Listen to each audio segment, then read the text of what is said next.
Hey guys, it's Jarrett here with Ian Harding, star of Pretty Little Liars. We are talking all about this rocky season for Ezria, what you can expect from the season finale, and we play a second round of Ian v. Ian. Oh!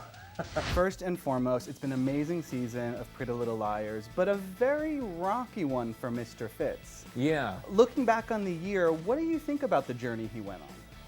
I mean, it was an exciting one to play. Exciting one to have fun with. I mean, I really like the fact that we were getting to see more of him, because up until this point, he's just been kind of with Arya in a very loving way, and you know, the story has been about the girls and figuring out, you know, everything that's gone on and who this a person or people are. So it's a lot of fun to see sort of the emotional ups and downs and a little bit more of Mr. Fitz. A lot of people are just like, I want them back, and I'm like, just hold out. Yeah. It's gonna be awesome. I mean, that is the sense that I feel like Marlene says. It's not that this is the end, but this is a necessary detour in their relationship to sort of become the people who can be there for each other. Right, and also just simply structurally, you know, you need to have a little bit of a switch up, because if it's just smooth sailing, you know, they're having like coffee again in the morning, like, should we get a dog? It's like, yeah, let's get a dog. Then you have a puppy, and then more dull stuff. It's got to be up and down to, like, you know, really test the love. Last week we had the Jake Ezra showdown. A lot of people had been anticipating. I think Ezra's whole take on it is a little bit of sort of letting go, or I think he was thinking that at that moment. You know, I question if he's a fan of Jake or not. I mean, he's just a total switch from Ezra. Lucy has said that she thinks the two of them are soulmates. They are destined to be together. What's your take on their relationship? I would think that. I mean, it's such a, as we're gonna come to see in this season, Ezra's a little bit more complex. I mean, like, there was constantly that push-pull that they've had for the past couple seasons, but I think it's going to be a little bit deeper. We're going to find out that there are deeper things pulling him and pushing him, and how he acts and what we see is just kind of surface, you know? No, I'm not saying like I'm shallow and the character is too, but like he can only give away so much because there's other stuff going on.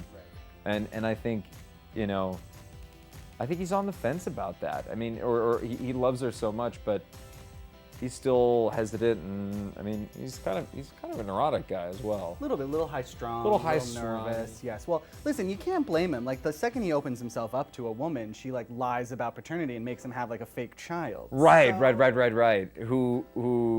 Yeah. No. Alyssa Olniak and I, who played Maggie. I was the Secret World of Alex Mack fan. I know. I'm aware who she is. It blew my mind, actually, when Marlene said, "Oh, we've cast your baby mama," and I said, "Oh, anybody I might know?" She was like, "Oh, have you ever seen the Secret World of A?" And before she finished her sentence, my head splattered all over the wall. Did you keep trying to like not open the door whenever Maggie needed to come into the room? Be like, just go under it. Nope. I know you can Liquid. do it. In Ezra's depression, you probably, for the first time in the history of the show, didn't have to shave before going to work, which must have been lovely. That was great. Oh man, it was amazing.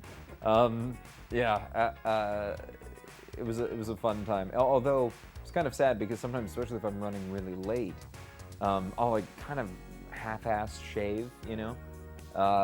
And there will be like whole spots that then Cindy, who's a head of makeup on our show and is amazing, she then has to shave me, you know, my face.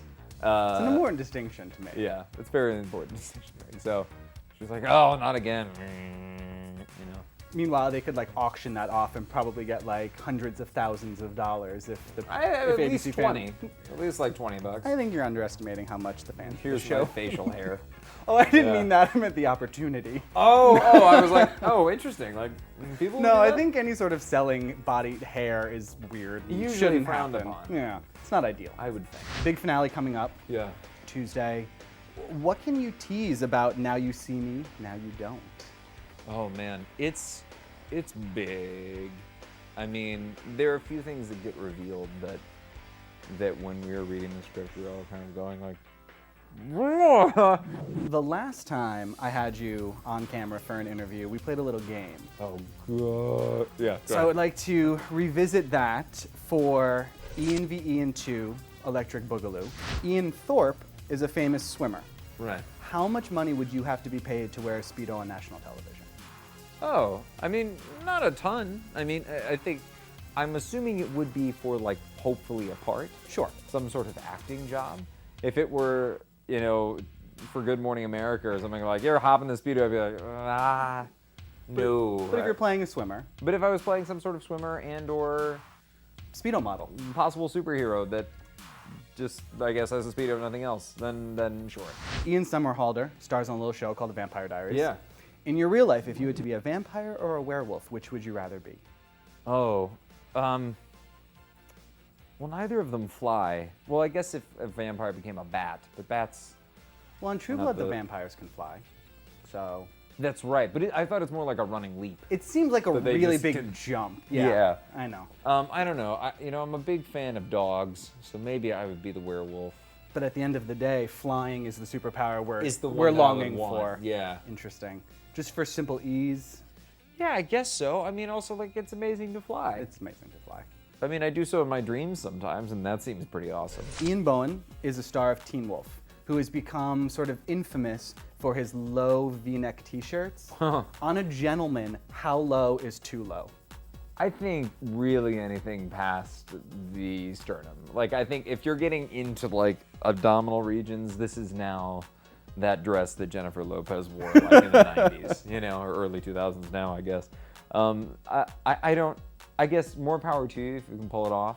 I personally would not really do that, because most of the time, except now when I had to shave for this thing, to just reveal that, you know, it's usually like a slight, it's like the diet version of Tom Selleck happening on my chest. Sure. So V-necks don't really work. Okay. You know, it's just kind of weird. Ian McDiarmid played Emperor Palpatine in the Star Wars films. Oh, right. If you could play any character in the Star Wars universe, who would you be and why? I don't know why Jabba the Hutt just popped in my head. Just like get to eat, be a douche all day. Like, you're the ugliest mamma jam on the block. And you just don't care. Darth Vader seemed like a boss, you know. You're not really going for good people. Are you Oh. aware? You don't have to. That's Well, Harrison fine. Ford, No, Han Solo. I'm not saying you have to. I just think it's interesting that the first two people you went with were like the two biggest dicks in the Star Wars universe. Lastly, this is your bonus question. Okay. I mean, all the money you haven't earned in this fake game is relying on Yes, this one all right. question. In the 90s, there was a band called Better Than Ezra. Yeah. Which one of these two things is actually better than Ezra? One, a basket full of puppies. Oh, God. Or two, swimming through gold coins like Scrooge McDuck. Wait a minute. Probably the basket full of puppies? Basket full of puppies. Could they be like a basket full of like badgers? So there's like some edge to it, but they're Sure. still cute and fluffy. Yeah, you Maybe want- they'll remove a hand, but they're still. But you they'll know, smile while they do it. they'll do it. Yeah, basket full of badgers. Okay, And alliteration too. that's right. Although sadly you are incorrect because nothing is better than Ezra.